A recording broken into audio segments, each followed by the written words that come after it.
അരൂപിയായ ദൈവം മനുഷ്യാവതാരം സ്വീകരിച്ച് സ്വർഗത്തിൽ നിന്നും ഭൂമിയിലേക്ക് ഇറങ്ങിയ പൊൻസുദിനം ക്രിസ്തുമസ്.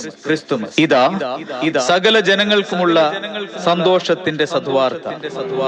ഗലീലയിൽ നസ്രത്ത് എന്ന പട്ടണത്തിൽ ദാവീദിന്റെ വംശത്തിൽപ്പെട്ട ജോസഫ് എന്ന പുരുഷനുമായി വിവാഹം നിശ്ചയിച്ചിരുന്ന കന്യകയുടെ അടുത്തേക്ക് ഗബ്രിയേൽ ദൂതൻ ദൈവത്താൽ അയക്കപ്പെട്ടു.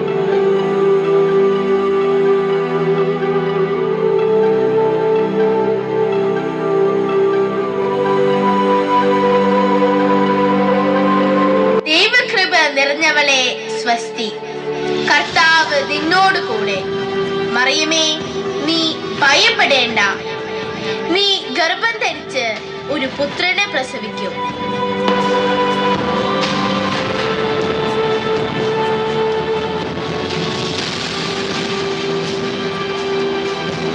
ഇതെങ്ങനെ സംഭവിക്കും? ഞാൻ പുരുഷനെ അറിയുന്നില്ലല്ലോ.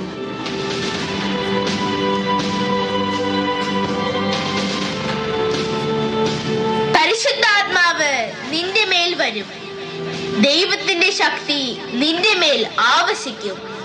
ആകയാൽ ജനിക്കാൻ പോകുന്ന ശിശു പരിശുദ്ധൻ, ദൈവപുത്രൻ എന്ന് വിളിക്കപ്പെടും. ദൈവത്തിന് അസാധ്യമായി ഒന്നുമില്ല.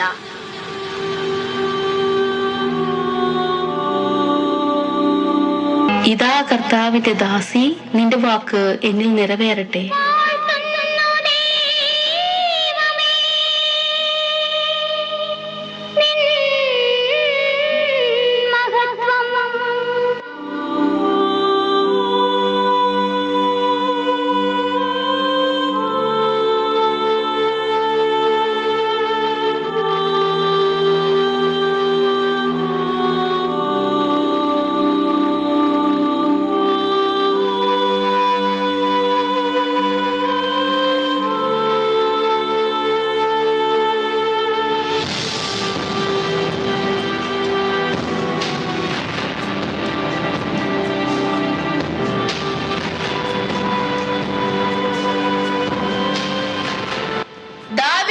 പുത്രനായ ജോസഫ്, മറിയത്തെ ഭാര്യയായി സ്വീകരിക്കാൻ നീ ശങ്കിക്കേണ്ട.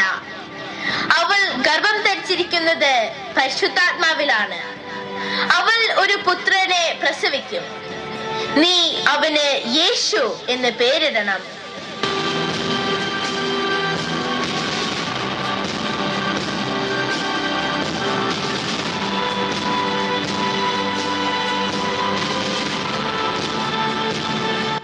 അഗസ്തസ് സീസറിന്റെ കൽപ്പനയനുസരിച്ച് പേരെഴുതി ചേർക്കുന്നതിനായി ഗലീലയിലെ പട്ടണമായ നസ്രത്തിൽ നിന്നും യൂദയായിൽ ദാവീദിന്റെ പട്ടണമായ ബെത്ലഹേമിലേക്ക് ഗർഭിണിയായ മറിയത്തോടുകൂടി ജോസഫ് യാത്ര ആരംഭിച്ചു. അവിടെ വെച്ച് അവൾക്ക് പ്രസവ സമയമെടുത്തു.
ദൈവകൃപ ലഭിച്ചവർക്ക് സമാധാനം. ഭയപ്പെടേണ്ട, ഇതാ സകല ജനത്തിനും വേണ്ടിയുള്ള സന്തോഷത്തിന്റെ സദ്വാർത്ത. ദാവീദിന്റെ പട്ടണത്തിൽ നിങ്ങൾക്കായി ഒരു രക്ഷകൻ, കർത്താവായ ക്രിസ്തു ഇന്ന് ജനിച്ചിരിക്കുന്നു.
കിഴക്ക് ദൈവത്തിന്റെ നക്ഷത്രം കണ്ട് പൗരസ്ത്യദേശത്തു നിന്നും ജ്ഞാനികൾ ജെറുസലേമിലെത്തി.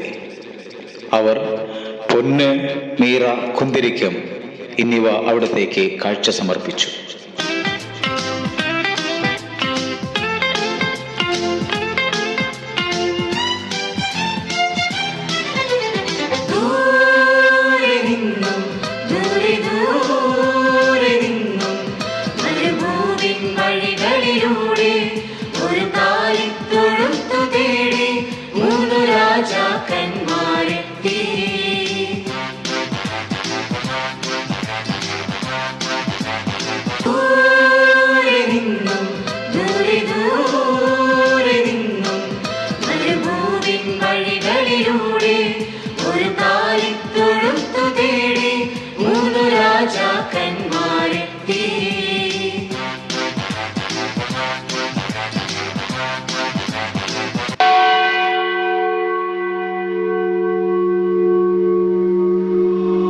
For God so loved the world that he gave his only begotten Son, and those who believe in him shall not perish. John chapter 3, verse 16.